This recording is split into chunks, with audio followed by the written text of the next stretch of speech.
Charlotte Soccer Show. John Hayes, Danny Brams. We're back after the international break.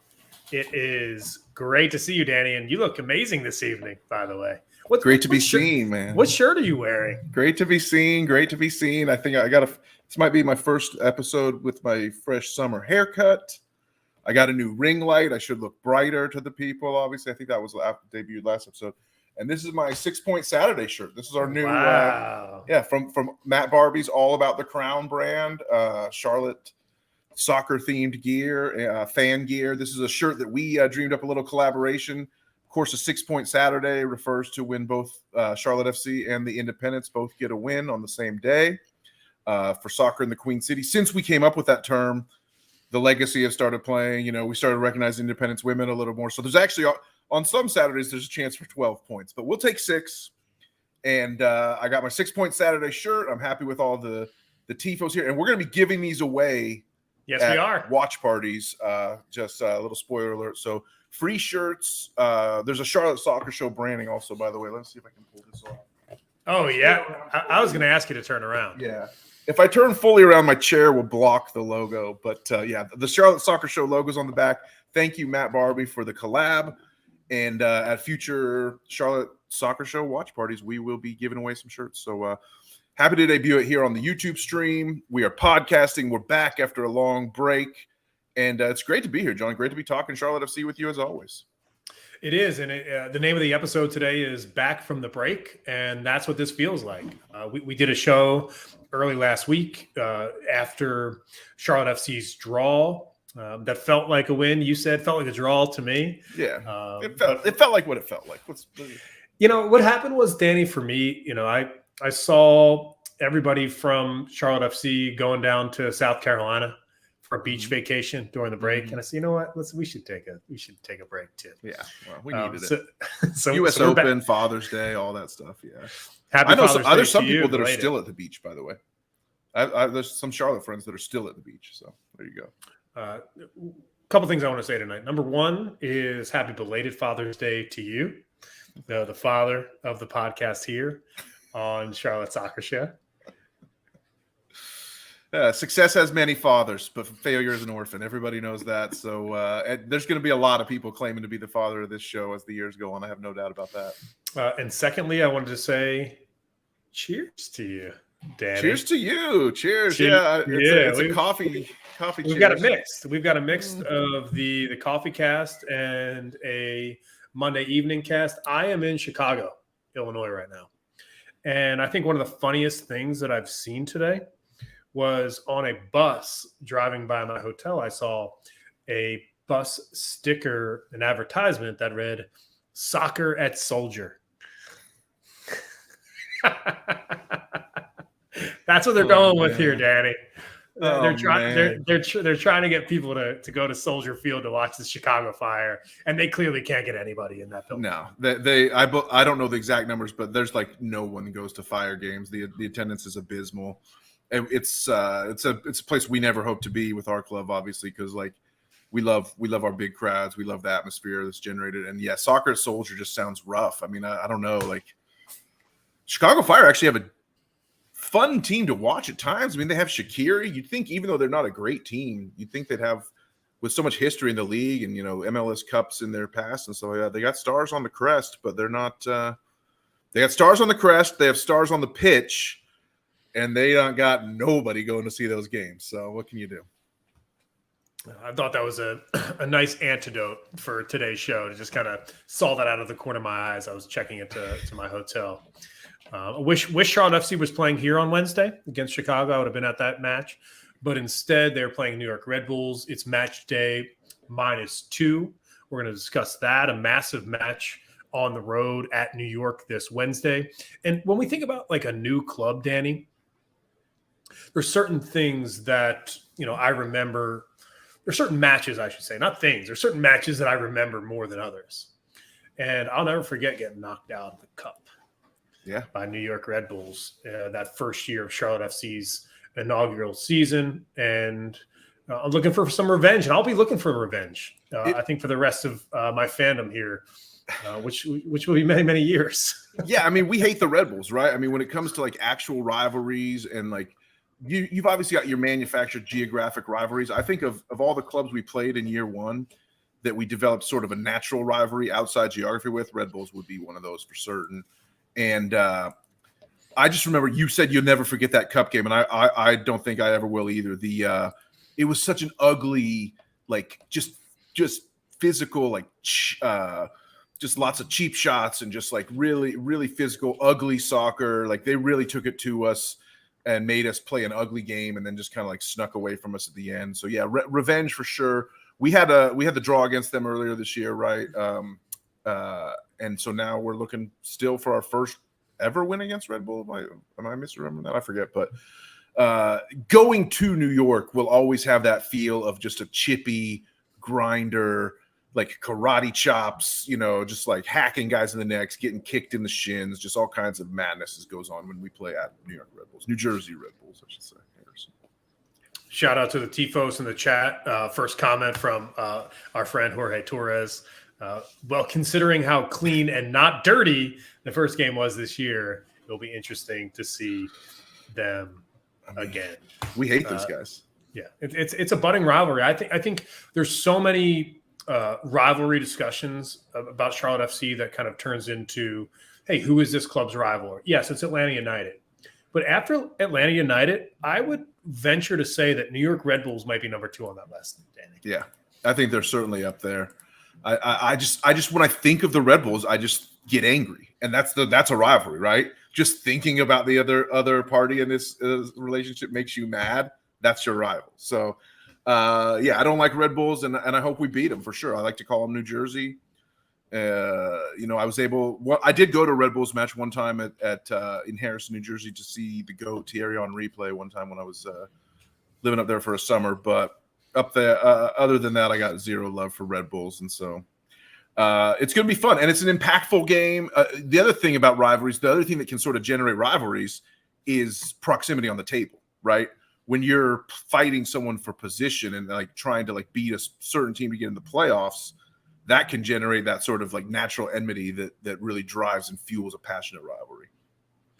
It does, and I think this game is huge. We're gonna take a look at the MLS table and going to put into perspective what this match means on Wednesday, and also put into perspective what the match means on Saturday at home at the Keep, protecting the Fortress against Montreal. These are 2 massive matches coming out of this break. We're going to discuss that. We'll definitely do a podcast after Wednesday night's match at Red Bulls, where we'll discuss the Montreal game at length. So we're not going to focus on that tonight, but we will focus on the Red Bull match. We'll also focus on what has transpired during this break, which is, newsflash, Charlotte FC has a new player. New boys. Scott Arfield, the Scotsman, Danny, the Canadian Scotsman, the rarest breed. Yeah, for sure. I know that you have a lot of thoughts on what he can do for Charlotte FC as an impact player. I do as well. Give the listeners a tease of kind of where your head's at when it comes to Scott Arfield and this signing. Well, I got to go full disclosure because I've called the last few signings wrong. And so I feel like whatever I say, it's either going to be wrong or people just aren't going to listen. I don't know. I wasn't enthralled with the Miram signing. Turned out great. I was a big fan of the Build to Aloma signing. Turned out not good. So I'm a little off lately with my calls. I was a fan of the Westwood signing, though, for a lot of reasons that feel similar to me when I think about this Arfield signing. We're talking about a guy with Premier League experience, proven ability to just play soccer and just knows he's coming here, but not just coming here for a retirement situation. Had kind of an off year for Rangers. He played for Rangers in Scotland last year. He was teammates with Ashley Woodward at Burnley for a year and a half in like 2017, 2018. Played for Bournemouth. A guy who scored some big goals. He's played for he used to be like the Canada national team has gone up and up and up, and that's another topic we're going to get to in this episode is the U.S. men's national win over Canada. But back in the day, before they sort of had this like new golden generation, Scott Arfield was like their dude, and he like did everything for Team Canada like 6-7 years ago. So he's 34, I think, if I'm not mistaken. And I don't know if I've given too much of a tease here. I've given like such a big tease that I've almost given the whole store away. Well, so, you didn't give too much of a Scott Arfield tease, but you did steal my next line, which was we're going to talk about the United States men's national team winning a trophy. I love to steal a line. I'm a line thief. Come on now. We're going to talk about that. Christian Pulisic being showered with champagne. Meanwhile, Danny Brands is already thinking about a new future of the program while Captain America continues to win trophies. We're going to talk about that as well. Give an international break recap, an interesting situation with Team New Zealand. We've got a video Big to Bill. show, and we've got some eyes on Big Bill Tuiloma playing for his home country, New Zealand, in a match against Qatar that got a little weird. And we're going to discuss that. Didn't finish. As well. Didn't finish, and Yeah. we'll tell you why. And then, of course, we've got some preferential, I'll put it that way, preferential TIFOS questions. So I think we've got a lot of good questions coming in. Man, it's good to be a TIFOS. It's especially good to be a preferential TIFOS for sure. How about our boy Jay Forrest, one of the best TIFOs out there, with a nice little guitar profile pic there. Oh, Flower of Scotland, man! It's great to have a Scotsman, and Scotland pulled off a huge stoppage time turnaround. They were down 1-0 in like the 85th minute the other day and 1-2-1. A nice little turnaround. So things are looking up for the Scots lately. Ever since, I went to Scotland last summer, and it was a glorious, glorious time. Danny Brams headed to the islands. The Emerald Isle, yeah. In a few weeks, less than a week maybe, headed to Ireland as well. I think that, I would like to say this. I did not do – I don't think I did an episode when I was in Edinburgh in Scotland. You were going to, but you didn't. I think it was hard enough for you to just watch the games, yeah. So I will say this. There's no expectation on my end for you to do any episode when you're in Ireland. But to have a Charlotte Soccer Show episode with one of our hosts in Ireland would be fucking badass. I'll put it that way. We've been bi-coastal before, but to go bi-continental would be absolutely amazing. I agree. I think we should go for it. I should be able to rally. I'll bring my laptop just to be safe, just to see what happens. And I'll bring my microphone and maybe even this brand new ring light that I can't quit talking about. But yeah, man, it's great. I am actually. So I'm down to do an episode when I'm in Ireland next week. I'm thankfully not going to miss any games. I think because of bye weeks and international stuff, I actually just scoot in. I leave right after the Montreal game, and then I get back right before the next game. So that's good. But I also kind of want to see what you can come up with. Like when you were traveling, you were indisposed, and I put together the little Ashley Mahoney, Matt Geslin combo double guest episode. I was happy. I was happy with what I was. It was a great episode. With there, so, yeah. it was a great episode. I'm happy to do it. All that I'm saying is if you want to join the show from Ireland, you can. But if you don't want to join the show from Ireland, if you've had 10, maybe 15 Guinnesses. Actually, I might need you to join the show at that. Well, I'm going to have to step up because I'm not really a Guinness drinker. I don't drink the stouts and the thicks. But when in Dublin, do as the Dublinese do, man. So I think I'm gonna have to. Yeah, I've got to say that I think that take from you there is your classic take, and I don't want you to take offense to this, but ignorant beer drinker. Well, it's true ignorance because I literally don't drink them, so I'm ignorant of what they really could bring to my life. I do not know what they. When's the last time that you had a Guinness? Oh God, 15, 20 years. 44 years old, so it's been a while. You do realize that like Guinness doesn't drink like a stout, right? Like it's not a stout. It only looks like a stout. Again. No, I'm telling you. I'm not like asking. I'm just telling you. I'm like, you realize that Guinness does not drink like a stout. No, I don't. I have not drank Guinness in a long damn time. When you get to Ireland and you drink your first Guinness, you're going to realize, like, holy shit, I can put 6 of these back very easily. Okay. Hey. Trust me. I like that. Hey, I like to drink local, so whatever's available in the local pubs, that's what I'll be drinking for sure. Speaking of local beer, I've got the local Polski Pilsner. Polski, big Polish population in Chicago, obviously. Yes, huge. Yeah, you mentioned the international break. By the way, the one regret that we have to record this tonight, obviously, to make it last maximum ahead of the Red Bulls game. I wish we could have, if we could have waited till tomorrow, though, we could have reported on Karol Swiderski, who Poland has a big Euros qualifier against Moldova. And there's some rumors that Karol may be looking to find his way starting up their top next to Lewandowski in that matchup. We'll see. Poland usually doesn't do a two-striker system, but in this case, they might. I just want to shout out Jorge Torres, who says, "I got you, John."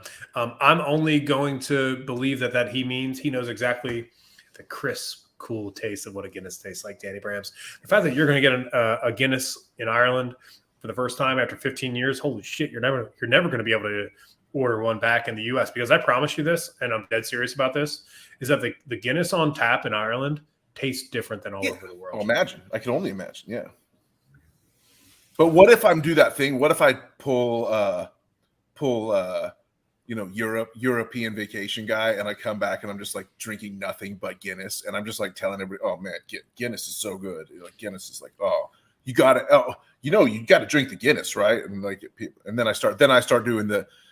This is good. I enjoy this Guinness, but oh man, it's not like it was, back in the whole country. But so, I mean, I don't know if you're talking shit on somebody that would do that, but if you did that, I think that would be completely warranted.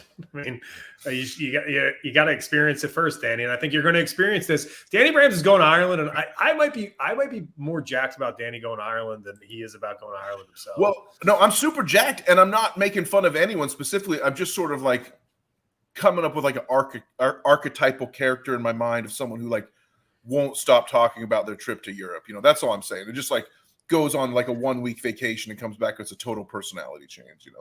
That's the kind of thing I'm talking about. Shout out to Greg Franco. We are live, and we're hoping that Danny Brams might be live from Southwest Ireland here. I think Greg's one of those people I mentioned earlier who's still at the beach, by the way, on his Father's Day vacation. So thanks for joining us from Myrtle or whatever, wherever you may be. But yeah, wait, hold on, one more second, one more comment. Jay Forrest, there he is playing that six-string electric guitar. He says, "I can attest to the Dublin Guinness. Do the tour, pour the Guinness in the Skyview bar at the end of the tour. That's what it's all about, Jay. I've been there. I've done that. It's fantastic. It's a good recommendation." It's on the list. I'm going falconing. Right. I'm going falconing at a castle. That's all I know. Oh, some falconry. My sister's a big planner. She's planned an entire itinerary, legit down to the minute and hour for a lot of these things. So I'm going to have to sneak away from the group a little bit and go find some random adventures to get into. Guinness Tour sounds like a good one. Well, hopefully she's a better planner than me, because when I say, "Hey, I'm ready to go live at 7:30 Central Time," that means is that I'll be here at 7:30. I might be going live a few minutes after that. Okay, exactly. Well, let's get into the show, Danny. What do you think about that? Let's do that. We might as well. We're 20 minutes in. We've been shooting the schnizzle for a while here. It's match day -2. I was happy to put that out into the universe today because it feels like, even though over the weekend, it was match week already, just didn't feel that way. Considering the holiday today on Juneteenth, it's great to be here. A fantastic holiday, a holiday that should be celebrated. I'm so happy that the United States is doing that. And you think about this match all of a sudden coming out of nowhere. Christian Lattanzio, he doesn't do a press conference on Monday. He's going to wait to do his pregame press conference tomorrow. I know that irks you a little bit, so we don't necessarily know who's available, but I think that we can look at who was available for the match before the break and say, is Enzo Copetti available on Wednesday? So that's where I want to start. Do you expect Enzo Copetti to be in this lineup on Wednesday at New York Red Bulls, or do you expect Karol Swiderski to be playing in that striker role again? Well, Karol, I think, won't be available. He will not be available. That's exactly right. He will be available. Do you think he'll be available on Saturday? Yes. I think he will be like in the country on Wednesday, but will have like major jet lag, and in theory will have just played a game for Poland 24 hours before. So Patrick Agyemang could be in line Yeah. for some more minutes this week. Yeah, and it would be tough for me to predict that Ajiman was going to start, except for the fact that he's already started before. So it's not like I would be predicting something that hasn't happened before. I think that Ajiman could start. I think Copetti should start. Like Copetti, knowing that he did the "I'm back" Instagram post and like was presumably a full participant in training, even before the last game, before the Seattle game, tells me that Enzo's at least going to be available off the bench. If not, I would assume starting against Red Bulls. And if he's not starting against Red Bulls, he better be starting at home against Montreal on Saturday. Or it's like, then if he's unavailable for Red Bulls and Montreal, then we're starting to talk about him missing like 20% of the season. And, it's starting to get like, wait a minute. Well, I told you on this show before, I'm going to tell you again, and I'll tell the Tifos again. A hamstring issue is no fucking joke, okay? When you've got a hamstring issue, that can linger. When that lingers, you have to have contingency plans at certain positions. And let me tell you this right now, Patrick Ajiman is that contingency plan. And the longer the contingency plan plays well, the longer the recovery takes. Yeah. It's very, very simple. And for me, Danny, I expect Enzo to start and play against New York Red Bulls on the road on Wednesday. If he doesn't, after this break, after he famously put on Instagram, I'm back. Yeah. And didn't even make the squad? A cod no repeton, man. They don't respect me here, bro. That's what he basically said. Like, yeah, he's back. He's back to something. We don't know what he's back to, but we got some decent intel from Jorge here saying Ajiman did not play for the Legacy on Sunday, so he should get some PT. Brandon Cambridge also did not.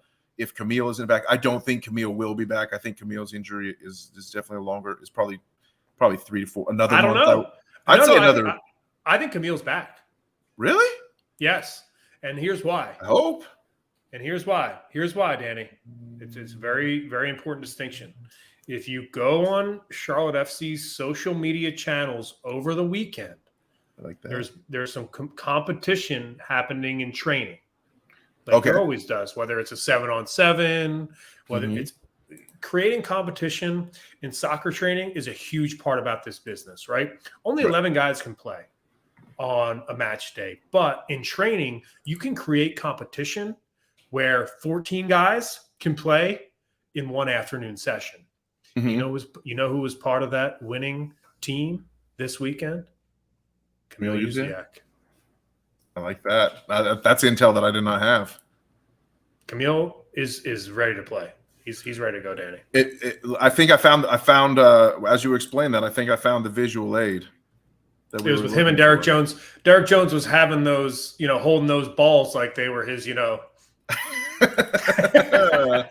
DJ's in the house. You gotta love DJ. He can't. By the way, DJ can't play because of yellow cards. He's got 8 already yellow cards on the year. But yeah, that's a good team there. Jan, Yaz, Kinsey, Mora, Kerwin, Hagar, Jones, and Cisniega. I love it. Good for them. Yeah. So I just wanted to call that out. I saw that. I think Camille Yuziak is going to be ready to play. That's great. That is absolutely great news. That's fantastic.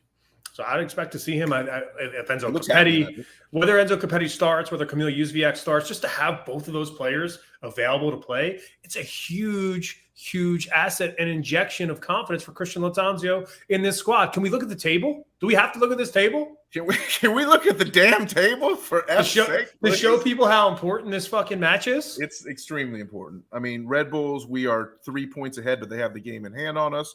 Montreal, we're tied on points. They have a game in hand on us. DC United, we're 1 point behind. We have a game in hand on them. I mean, it's all to play for. Yeah, we're not just coming back from the international break looking to fuck around for a little bit. We're coming back from the international break saying our playoff lives depend on this next 5 days, 7 days. Right. This is where we can put distance between us and the other stragglers. Right now, I would have to say we're a straggler. We're just kind of hovering there right in that bubble zone. We're not really setting the pace here. We're doing the best we can to keep our head above water in some tough circumstances. I believe we're a playoff team, and this is the time to prove that.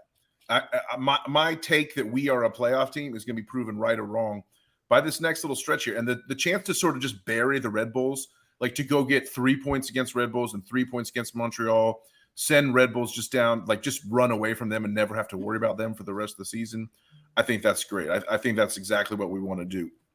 And then the chance to jump Montreal. I don't know that we can quite run away from them, but we can definitely put a little distance between them and us. And it's really like you talk about like the 6-pointers, and John, you say our playoff lives are on the line. I mean, it sounds melodramatic, but it's like these are the games, like these are the games that count. And like you never quite know when you play them. Like people will always like naturally gravitate towards, oh, well, it's the games at the end of the season matter more or whatever. But I don't know so much that's true. I think it's you sort of catch the good games when you can, because right after we play Montreal, by the way, the next match after that is at New York City FC, who is another team that's right there with us in that group of standings from 8 to 12. So it's all to play for, like I said, and we need to quit being a straggler, quit being a slacker on this table, move ourselves up, put some distance between ourselves and the real stragglers, because we have a home match against FC Cincinnati on July 8th. So that New York City match is a midweek match. Then we welcome in Cincinnati to a home setting after 3 like matches against all the teams that we're battling against. Then we have a proving ground, test ourselves against the league leaders and the team that looks like the best team in MLS. So then we have another match against Montreal. So we play Montreal twice in the next 5 games. We play the New York teams. We have a tester against Cincinnati. This stretch is insane, John. It is. And I feel like I try to check myself, Danny, because there's been a lot of times over the last month or so I've said to myself, hey, this stretch right now is probably the most important stretch for Charlotte FC. And it continues to build on that feeling. Mm-hmm. And I don't want to be the guy that every single time we come on this podcast, I go, this next game is the most important game of the season. And I don't want to be that guy, because it's not a sports true. Cliche. Obviously, the next game is always the most important game. But it really, these stretches get determined not by arbitrary, where they land on the calendar. They get determined by where you stack up against these teams that you're facing. And we just happen to be in a stretch where we have 5 games against 4 of the teams that are right next to us in the standings. It's going to be very important by definition. I think more so, let's kind of like broaden it. And by the way, I appreciate you breaking down the table and kind of looking at it that way, because I think it gives everybody a really good perspective on what this next 2 weeks looks like for Charlotte FC. But if you kind of like break out of that singular club mode and you kind of broadcast this out to the entire MLS, like this is a really good stretch of games for MLS before the next break, which is the Leagues Cup break, right? Leagues Cup, yeah. And you can see like the MLS standings are pretty packed. Like from 4th down to 12th, from 4th down to 13th is only 11 points. I mean, it's not that big. Like it's very like Cincinnati's running away, but it's very compact in the middle. And this is the time where teams will separate themselves. Well, shout out to the Tifos for being here, for watching live.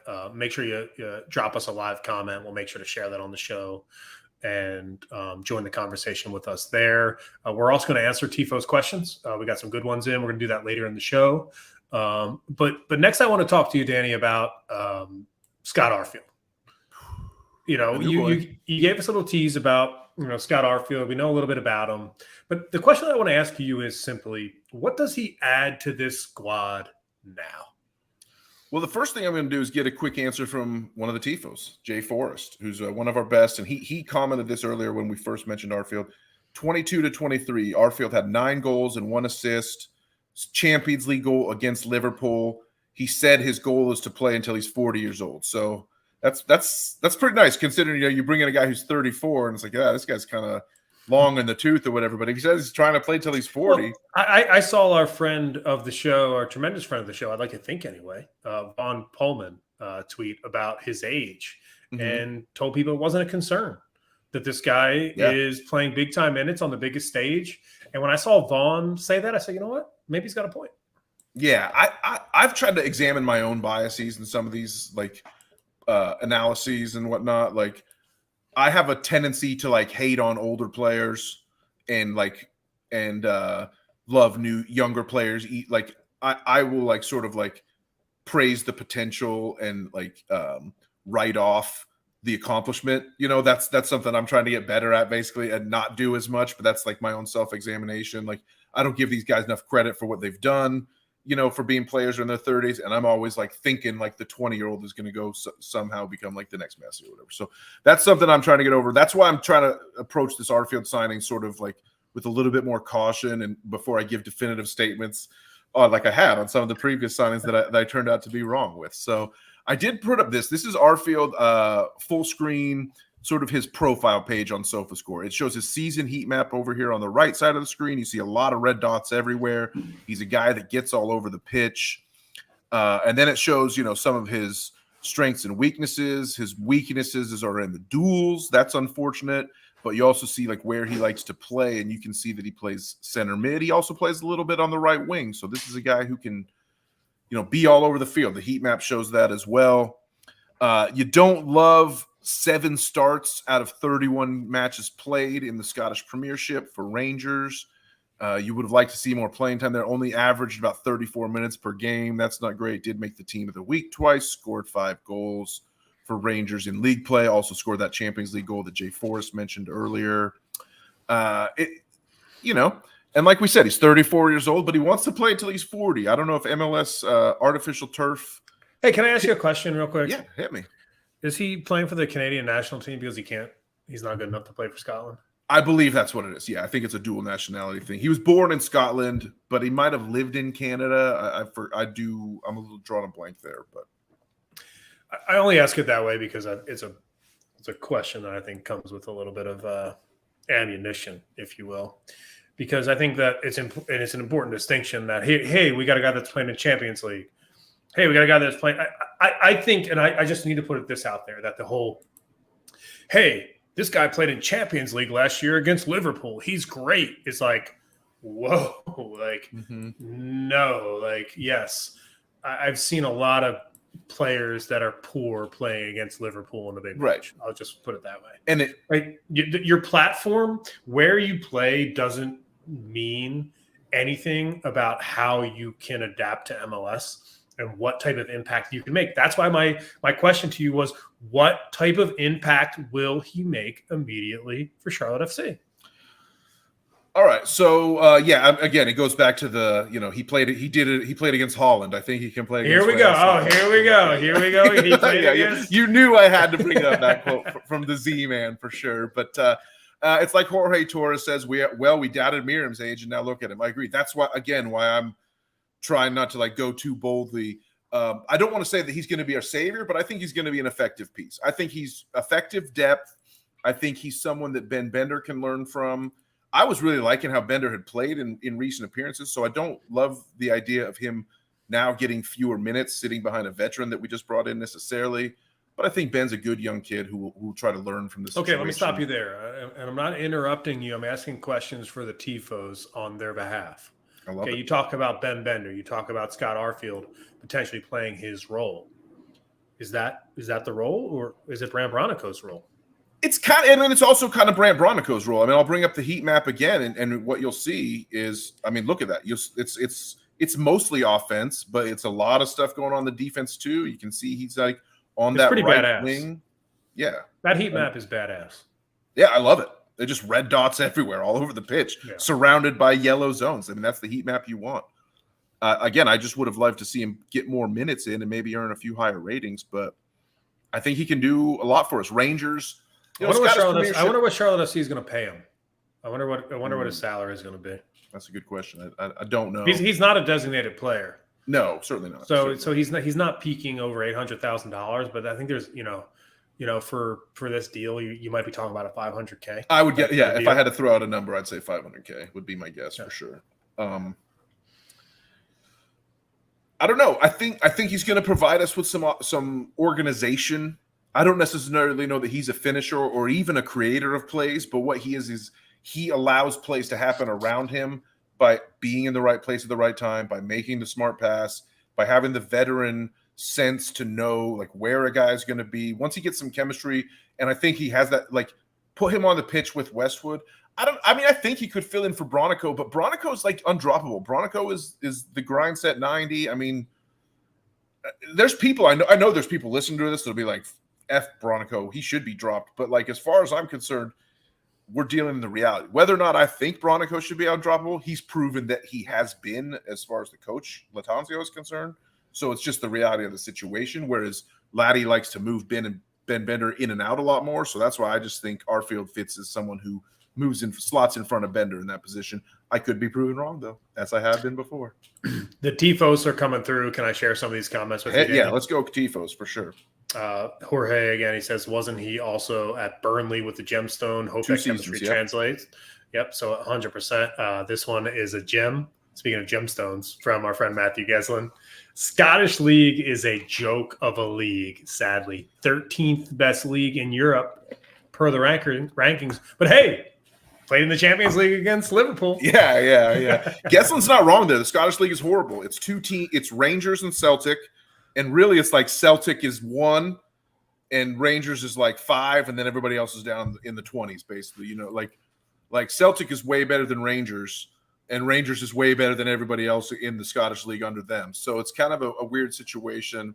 I'm sure there's some Rangers fans out there who would take issue with that characterization of Celtic being way better. But I do like this comment from Jay Forrest. Rangers fans out over in Scotland, just like Burnley fans, they've made Charlotte FC their MLS team. Good to know that the social currency is spreading across the pond.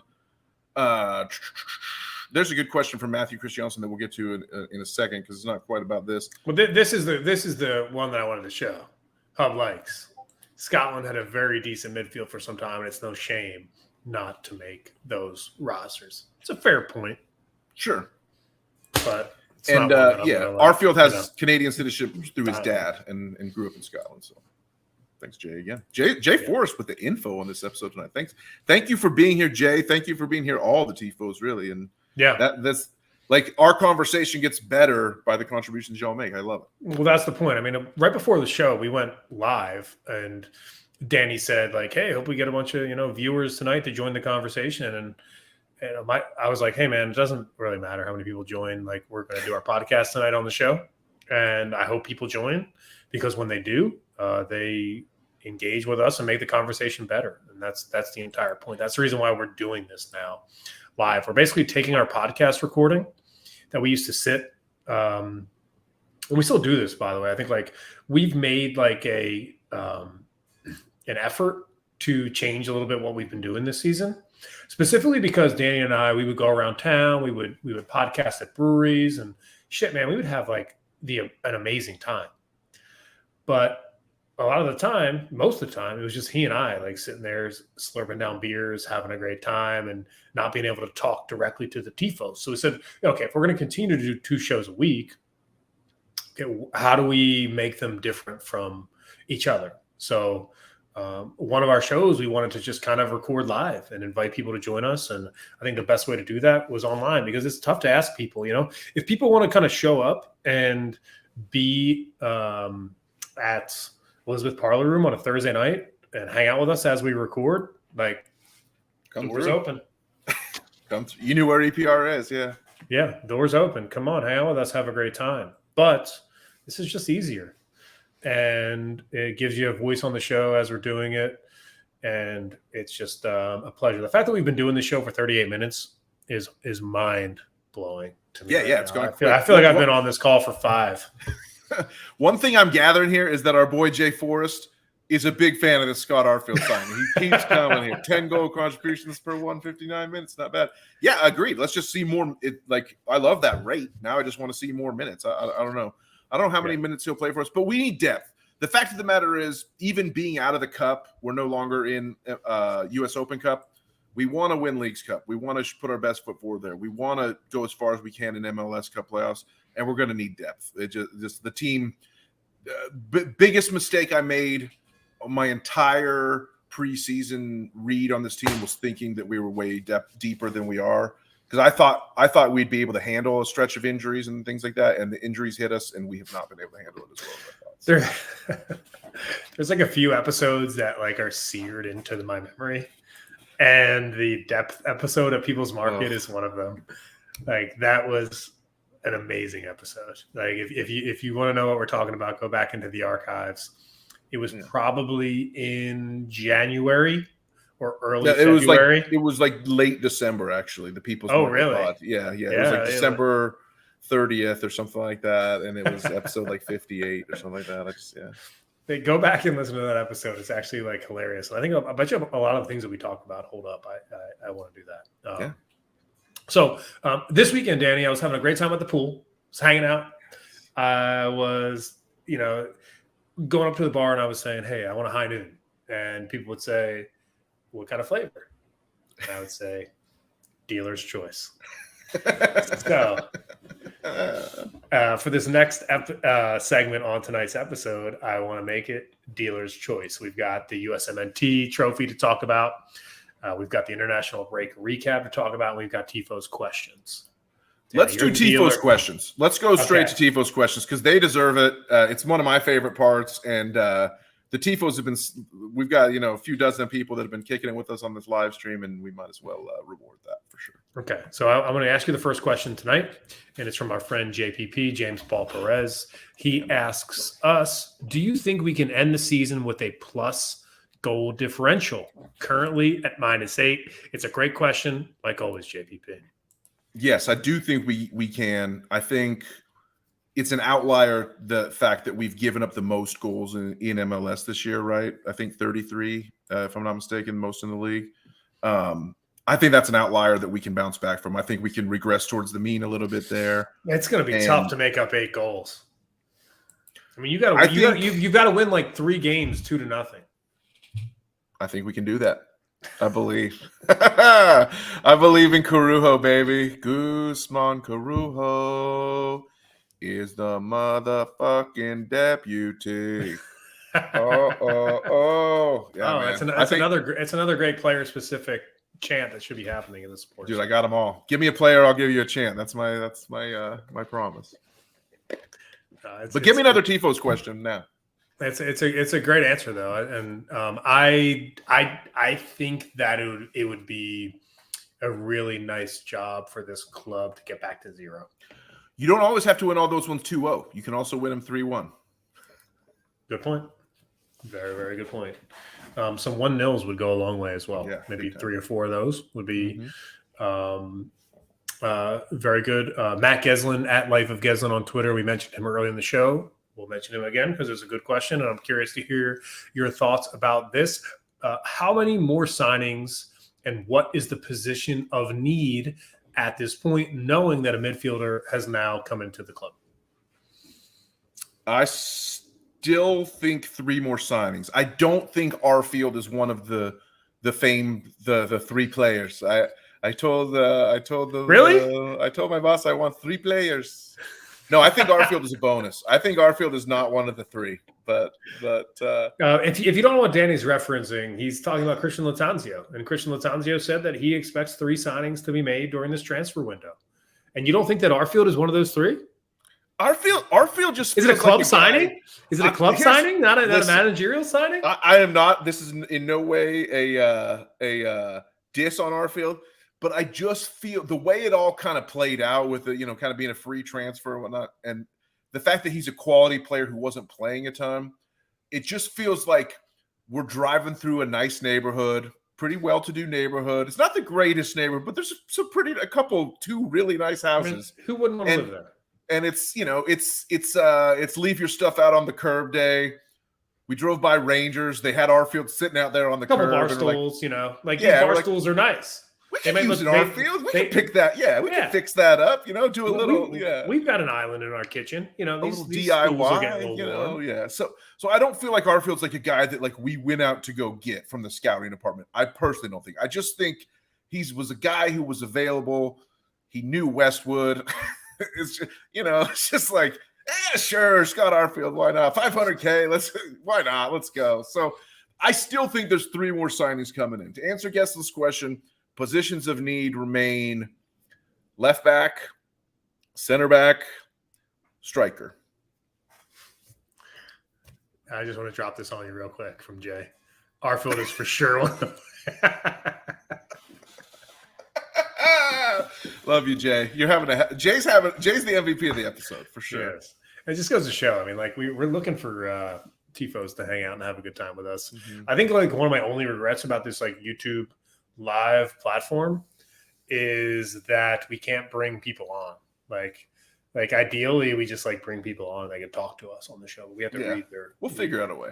We'll figure you, out a way. You know, we both have a background of producing content where the fans are a big voice on the show.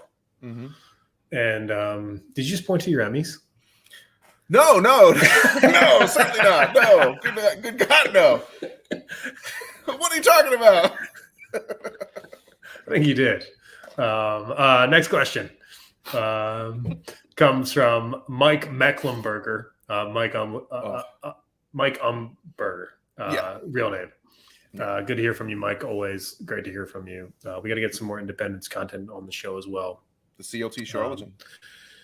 After drubbing both Mexico and Canada, is it fair to say that England is the USMNT's new official rival? I mean, since 1776, baby, they've new. What are you talking about? New? These guys have been my rivals for 275 years, and they will continue to be forever. Have you ever heard of the Boston Tea Party, Mike? No, seriously though. Have you ever heard of freaking Captain Jack riding the goddamn mech deck to fucking Independence Hall in Philadelphia and passing out on the steps? God, jeez. You know what actually would be a really good podcast for us is to do like Mecklenburg history, like on our show, to like talk to people around town. You can, because like, you know, in Philadelphia, I'm from Philadelphia, and there's a lot of history when it comes to colonialism and obviously independence. And I think that history exists in Charlotte as well, but it's just not necessarily there on such a national stage. You know, when I think about somebody like Paul Revere, who is celebrated, and someone that I know a lot about, but when it, you know, that's the Philadelphia version of the Queen's, the hornet's nest of rebellion. Yeah. Right. Like something that I think a lot of people can learn about. I think, you know, whether people listen to it or not, I'd be proud of those episodes. They all want to talk about Paul Revere. They never want to talk about Captain Jack. They all want to talk about the Declaration of Independence. They never want to talk about the mech deck. That's all I'm going to say. Yeah. No, I think it's a great point. And I think it would be actually really fun to do those kind of episodes on our podcast feed. Because, you know, I was having a conversation. I think like, you know, Dan and I are both in this business and we do this for a living, and you know, we think about content, we think about things that people want to listen to and people are interested in, and, you know, getting viewers and listeners and clearly caring about the metrics. But I think it goes back to this kind of being a passion project. And, you know, Dan and I don't make any money for this show. In fact, we spend a lot of money on this show. And it's not something that like, I'm not looking for your sympathy. Like, I'm happy to do that because I enjoy it. But at the same time, it means that we have free reign to do the content that we want. Right, exactly. And that's what independence means. And Danny, you know, I think one of the most important attributes about this show is its independence. And, you know, we're not a supporters group. We're not working for the club. We're not a rights holder. We're just two guys that happen to live in Charlotte and have a unique view of the club, and we want to have conversations about it. They came to us and offered us free season tickets in the vault if we would just take down the Latanzio murder mystery episode, and I said no. I refuse to take it down. All right, let's get to the next question. Let's see here. Final question of the night comes from DB's Hot Takes. The man himself, Danny Brackets. Great to hear from Danny Brackets. I haven't seen him in a while. Would love to see him soon. Maybe come to EPR, Daniel. Maybe Saturday. Maybe Saturday at the Keep. Yeah. How many points in the next 5 matches?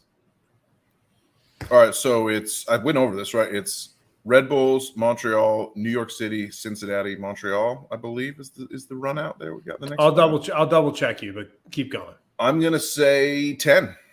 10 out of 5 would be amazing.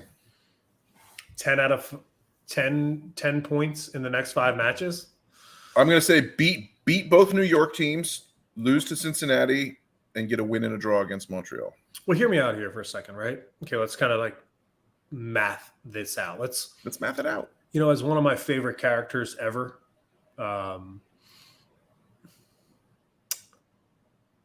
Mark Watney. Rocky Balboa. Is that right? Mark Watney? Nick Watney? No. Watney.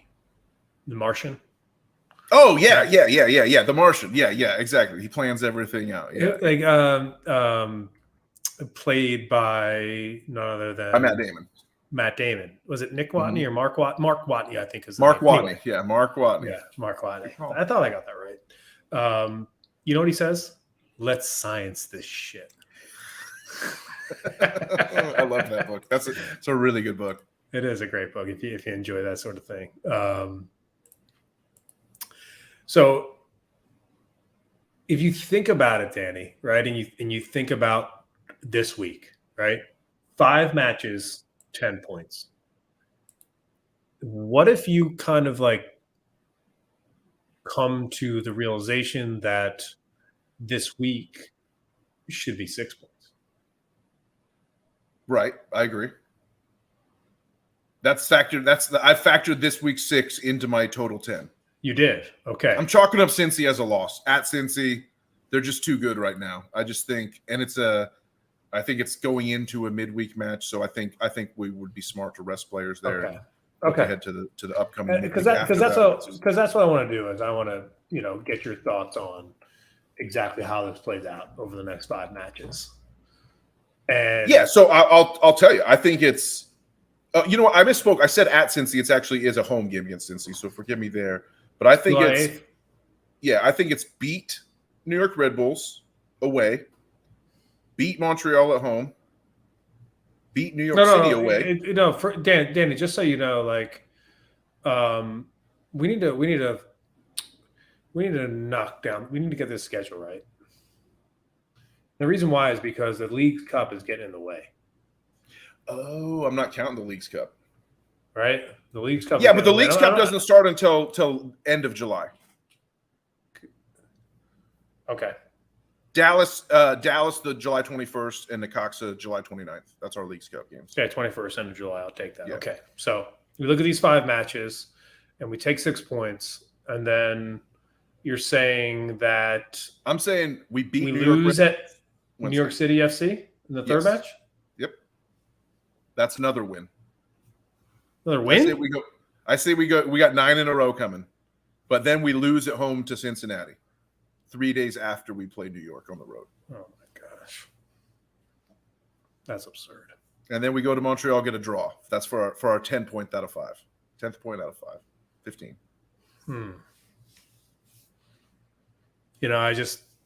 Your lack of confidence at home against Cincinnati is glaring to me. Is it an indictment? Yeah, I think it is. I think the fact that I think Charlotte FC should feel confident against any MLS opponent at the Keep. What about Bridget McCall says 10 is optimistic but possible? Well, everyone's disappointing you tonight, John. I'm sorry, bro. None of us have any faith. No, Cincy's good, man. Cincy is good. I hate to admit. I mean, they're running away from the league right now. Okay. I mean, Charlotte FC should be able to beat any MLS opponent in Bank of America Stadium. I agree with that 100%. They're 5 points ahead of the entire league, West and East, right now. I don't care. Like that's not that like this and this is I think let me just take this opportunity as I'm kind of like all over the place right now to just explain what I'm thinking, which is pretty simple. Is that I believe in one true, I guess, one undeniable fact when it comes to success on the soccer pitch, and that is you have to win matches at home against anybody. And if you want to be a successful club, your home matches need to be winnable. And if your home matches are not winnable, then your club is failing. Well said. That's well said. I agree. And I'm just curious about any MLS team that is just like leaps and bounds better than everybody else from a roster point of view. Don't give me the points. from a roster point of view, unless Messi Is he coming? Unless Messi shows up with like a couple of his buddies Yeah. to play Charlotte FC. Yeah. Okay, I might be Messi- like, okay, the rosters are a little bit different here. Messi Right? brings his five-a-side team to Miami and throws 6 scrubs with him. Here's this comment here. That's irrational thinking. What's irrational thinking? I He think says it's irrational that you say we could beat anyone in the league. Oh, interesting. Because last time I checked, that the Eastern Conference champions last year came into Charlotte FC and lost 4-0, and we didn't even make the playoffs. That's fair. I mean, that's fair. You protect the fortress, you defend the keep. You should win your home matches. No. I'm giving you a real world example of the best team in the Eastern Conference coming to Charlotte and losing 4-0. I'm giving that to you. I'm not even like fucking thinking about it hard. Seriously. Like it literally happened less than a year ago. Yeah. Yeah. So to sit here and think like, oh, Cincinnati's so good. They're leading the Eastern Conference. They're going to come to Charlotte and they're going to beat us. That to me is like fucking loser shit. No, I like the fire. And I think I might have been slightly mischaracterized. I didn't say that it wasn't winnable. I just said that I'm predicting that they beat us. That's all.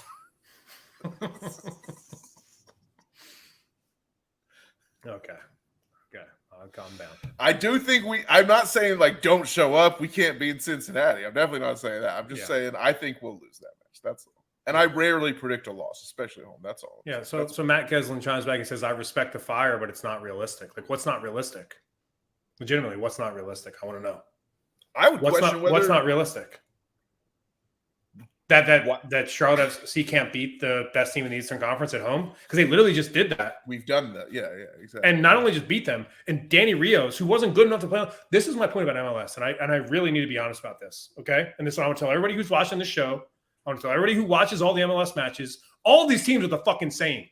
They're just average. Okay, there's no great team in this league, and it's always be that way because MLS is not a great world league of football. It's a league that has parity.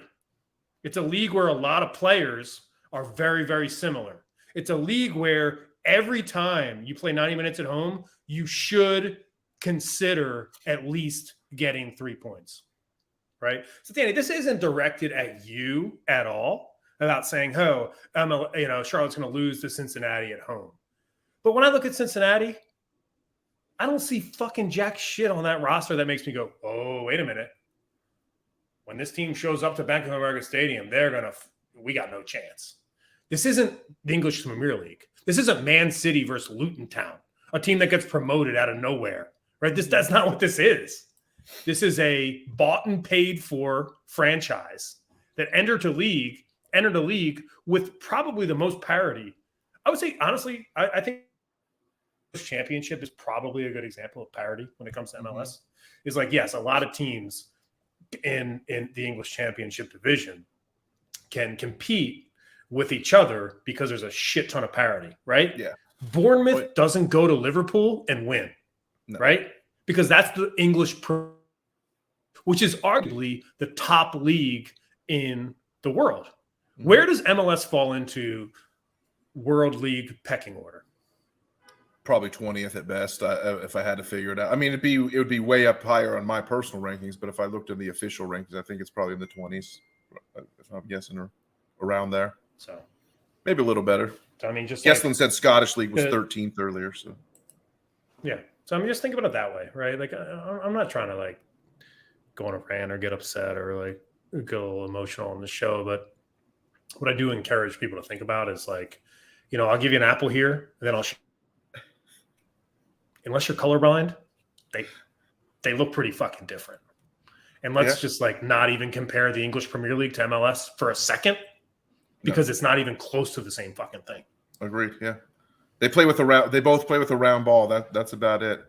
I first off, I will say this: don't tone the fire down. I like the fired up. You could see the Tifo's comments sprang to life there on your sort of. I wouldn't even call it a rant. I would call it more of a diatribe than a rant. What did they say? What did they say? I mean, they said, "Damn, I just tuned in. John has fired the f up. I love the passion. I respect the fire. Let's go upper deck for the Cincy match and show them what it's like. We beat Nashville 4-1 last time the upper deck was open. You have a point. We should definitely beat anyone at home." Nick Hazer chimes in, Bank of America Stadium, legit advantage of most, if not all the other MLS teams. That's true. You've heard other MLS players talk about how intimidated they are coming into that arena and stuff like that. So, yeah, I'm with you. I agree. Like, all you have to say is that Philly game last year. We've talked about it, and I don't want it to seem like I am chalking up the Cincy game as a loss. But you asked me to predict the next 5 matches. I think a Tifo's question started us off on this whole thing. And I say 10 points out of 5. That's what out of 15. That's what I'm going to. No, I think kind of like the thing that set me off is like, yeah, I think like at New York City, at New York Red Bulls would be, and at Montreal would be very easy to predict a loss. But at home against Cincinnati, right? At home against Montreal, when I look at the schedule and I say those are winnable matches. And if you look at the history of this club, it's very simple. Is that this team picks up points at home and gives away points on the road. And when looking at the next 5 matches, you've got 2 at home and 3 on the road. I am more bullish on the 2 at home to get. I think that's fair. But I expect to go into New York City and win. I expect to win both away matches in the Empire State. I think those teams are bad, and it will be extremely disappointing. If we don't get at least a win and a draw, if not 2 wins, I'll be extremely disappointed by the New York Excursions. All right, so how about and also there is this. Yeah, I forgot it's the Queen City Derby. It's then fuck Cincy because we are the real Queen City. Thank God Matthew Christiansen brought it back up for sure. I think that's a really good place to end the show. We covered the United States men's national team. We got that question from Mike. So I think that we've paid off all of our teases. We're an hour into the show. Congrats on winning the Nations League, USA. We did it. And if we go any longer, I might lose my shit. Then I guess all there is to do is say, for the crown, baby.